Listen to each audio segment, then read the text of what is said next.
Hello learners, welcome to banking solutions. कैसे हैं आप सभी?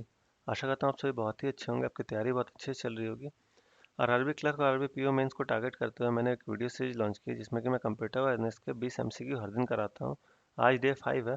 बाकी 4 वीडियोस अगर आपने नहीं देखी है तो डिस्क्रिप्शन में लिंक है, वहाँ से जाकर आप देख सकते हैं। आज का पहला क्वेश्चन है, which of the following is an act of CTRL+9 in Excel. Excel में अगर हम CTRL+9 दबाते हैं तो उससे क्या होता है? तो वो करेंट रो को हाइड कर देता है। ऑप्शन नंबर सी इसका सही आंसर हो जाएगा, हाइड द करेंट रो। ठीक है। अगला क्वेश्चन है, उसके पहले ये कुछ शॉर्टकट कीज दी गई है एक्सेल की। वीडियो पॉज करके आप चाहें तो इसे पढ़ सकते हैं, ये कुछ और है। ठीक है। अगला है, firewall use to protect against. Firewall किसके अगेंस्ट प्रोटेक्ट करता है हमें? तो वो अनऑथराइज्ड अटैक्स के अगेंस्ट हमें प्रोटेक्ट करता है। तो सही आंसर हो जाएगा, firewall use to protect against unauthorised attacks. Option number C इसका सही आंसर हो जाएगा। फायरवॉल के बारे में डेफिनेशन है, वीडियो पॉज करके आप इसे पढ़ सकते हैं। फिर है, how many characters can be typed in a single cell. एक सिंगल सेल में कितना कैरेक्टर्स तक टाइप कर सकते हैं हम एक्सेल में?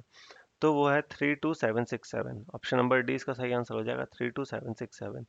ये कुछ फीचर उसकी मैक्सिमम लिमिट दी गई है, जिसमें से कि ये एक इम्पॉर्टेंट है, कॉलम विड्थ हाइट रो भी इम्पॉर्टेंट है। ये तो क्वेश्चन में ही था। हम्म, और ये इम्पॉर्टेंट है, ये इम्पॉर्टेंट है, ये भी इम्पॉर्टेंट है, और एक ये इम्पॉर्टेंट है। ये सब ये भी इम्पॉर्टेंट है। इन सभी को देख लीजिएगा एक बार आप। ठीक है। अगला क्वेश्चन है, व्हाट डज CTRL+B शॉर्टकट की अकम्पलिश इन MS वर्ड। अगर हम MS वर्ड में CTRL+B दबाते हैं तो उससे क्या होता है? तो वो सिलेक्टेड टेक्स्ट को बोल्ड कर देता है। तो ऑप्शन नंबर सी इसका सही आंसर हो जाएगा, it makes the selected text bold. ठीक है। ये कुछ वर्ड की शॉर्टकट की दी गई है MS वर्ड की, आप वीडियो पॉज करके इसे देख सकते हैं। ये कुछ और है। ठीक है। अगला है, when a formatted number does not fit in a cell it displays. अगर एक्सेल में कोई फॉर्मेटेड नंबर किसी एक सेल में फिट नहीं आता है तो वो कौन सा एरर शो करता है? तो वो शो करता है हैज div स्लैश जीरो। ठीक है। Hash div slash zero. Option number B इसका सही आंसर हो जाएगा। ठीक है। ये कुछ एरर वैल्यू, उसके मीनिंग और कॉज दिए गए हैं, वीडियो पॉज करके आप पढ़ सकते हैं। ये कुछ और है। ठीक है। अगला क्वेश्चन है, concatenation of a text can be done using. तो कॉन्कैटिनेशन कैसे करते हैं हम? तो एम्परसेंड साइन के यूज से करते हैं। अब कॉन्कैटिनेशन का मतलब क्या होता है? तो इसका मतलब होता है कोई भी दो टेक्स्ट को आपस में ज्वाइन करना। ठीक है। तो ऑप्शन नंबर डी इसका सही आंसर हो जाएगा। फिर, विच of the following is a volatile and temporary memory. इनमें से कौन सा वोलेटाइल और टेम्पररी मेमोरी है? तो इनमें से सिर्फ और सिर्फ रैम जो है वही वोलेटाइल और टेम्पररी मेमोरी है। ठीक है। तो ऑप्शन नंबर ए इसका सही आंसर हो जाएगा। फिर है, when U turn off the computer CPU seeks first instruction from dash, sorry, when you turn on the computer CPU seeks first instruction from the dash memory to start the system। जब भी हम computer start करते हैं तो CPU first instruction कहाँ से लेता है, किस मेमोरी से लेता है? तो जब भी हम कंप्यूटर स्टार्ट करते हैं तो CPU जो है वो बायोस से अपना फर्स्ट इंस्ट्रक्शन लेता है। ठीक है। बायोस मेमोरी से फर्स्ट इंस्ट्रक्शन लेता है। तो ऑप्शन नंबर सी इसका सही आंसर हो जाएगा। अगला है, why are headers and footer used in a document. किसी एक डॉक्यूमेंट में हेडर और फुटर क्यों यूज होता है? तो हेडर और फुटर यूज होता है ताकि जब भी हम डॉक्यूमेंट प्रिंट करें तो उसमें अपीयर हो। तो ऑप्शन नंबर डी इसका सही आंसर हो जाएगा, to allow page header and footer to appear in the document when we print. ठीक है।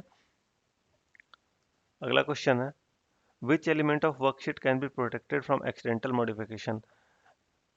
एक्सेल के वर्कशीट में कौन सा ऐसा एलिमेंट है जो कि एक्सीडेंटल मॉडिफिकेशन से प्रोटेक्ट करता है हमें? तो ये तीनों ही, कंटेंट्स, ऑब्जेक्ट्स और सिनेरियोज, ये तीनों ही होते हैं। तो ऑप्शन नंबर डी इसका सही आंसर हो जाएगा। ठीक है। Comments put in cell are called. किसी एक सेल में कमेंट्स हम डालते हैं तो उसे हम क्या कहते हैं? उसे कहते हैं हम सेल टिप्स। ठीक है। सेल टिप बोलते हैं उसे। ऑप्शन नंबर बी इसका सही आंसर होगा। फिर है, which of the following is use to identify the decision process in a chart flow diagram. ठीक है। अगर हम फ्लो डायग्राम चार्ट में, सॉरी, फ्लो चार्ट डायग्राम में डिसीजन हमें बताना है, डिसीजन प्रोसेस, तो हम कौन सा सिंबल यूज करेंगे? तो हम यूज करेंगे डायमंड सिंबल। ऑप्शन नंबर ई इसका सही आंसर होगा। ठीक है। ये कुछ इन्फॉर्मेशन दी गई है कि हर एक सिंबल का क्या मतलब होता है, वीडियो पॉज करके आप पढ़ सकते हैं, एग्जाम में पूछता है ये। ठीक है। अगला है, unauthorised access is use users personal data is known as. अगर अनऑथराइज्ड एक्सेस यूजर का पर्सनल डेटा कर रहे हैं तो उसे हम क्या बोलेंगे? उसे हम बोलेंगे हैकिंग। ठीक है। ऑप्शन नंबर ए इसका सही आंसर हो जाएगा। What is the minimum number of row and column in a word table can found. ठीक है। वर्ड के टेबल में, एमएस वर्ड के टेबल में कितना मिनिमम नंबर ऑफ रोज और कॉलम बना सकते हैं? तो वो है 1 रो 1 कॉलम, मिनिमम कर सकते हैं 1 रो और 1 कॉलम। ऑप्शन नंबर डी इसका सही आंसर होगा, ठीक है। फिर है, which cable is use to connect the hard drive to motherboard? Hard drive को मदरबोर्ड से कनेक्ट करने के लिए हम कौन सा केबल यूज करते हैं? तो हम साटा केबल यूज करते हैं। ऑप्शन नंबर ए साटा केबल सही आंसर होगा, ठीक है। What is the full form of USB? USB का फुल फॉर्म क्या होता है? Universal serial bus. Option number A इसका सही आंसर होगा। In PowerPoint the view you typically create your presentation is in. PowerPoint में हम लोग जो टिपिकली मतलब नॉर्मली जो हम अपना प्रेजेंटेशन क्रिएट करते हैं वो स्लाइड का कौन सा व्यू होता है? तो वो होता है स्लाइड नॉर्मल व्यू, ठीक है। नॉर्मल व्यू में हम करते हैं। तो ऑप्शन नंबर डी इसका सही आंसर हो जाएगा। फिर है, which of the following extension use to save image in a computer? Computer में इमेज सेव करने के लिए हम कौन सा एक्सटेंशन यूज करते हैं? तो हम दोनों ही यूज करते हैं, जेपीईजी और पीएनजी दोनों ही यूज करते हैं। तो ऑप्शन नंबर डी इसका सही आंसर, ऑप्शन नंबर ई इसका सही आंसर हो जाएगा, बोथ ए एंड डी, ठीक है। What is the name of first invented digital computer? First invented digital computer का नाम क्या था? तो इनियक नाम था, ठीक है।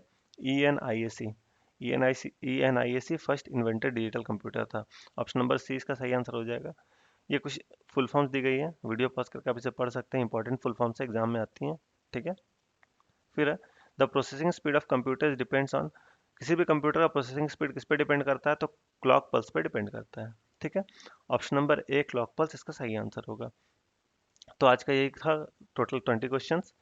आशा करता हूँ आपको मेरे एफर्ट्स अच्छे लगे होंगे, आपको ये लेसन समझ में आया होगा। अगर आपको मेरे एफर्ट्स अच्छे लग रहे हैं तो आप इस वीडियो को लाइक और शेयर जरूर करें, और मेरे इस चैनल को सब्सक्राइब कर लें ताकि आने वाले वीडियोस की नोटिफिकेशन आपको मिलती रहे।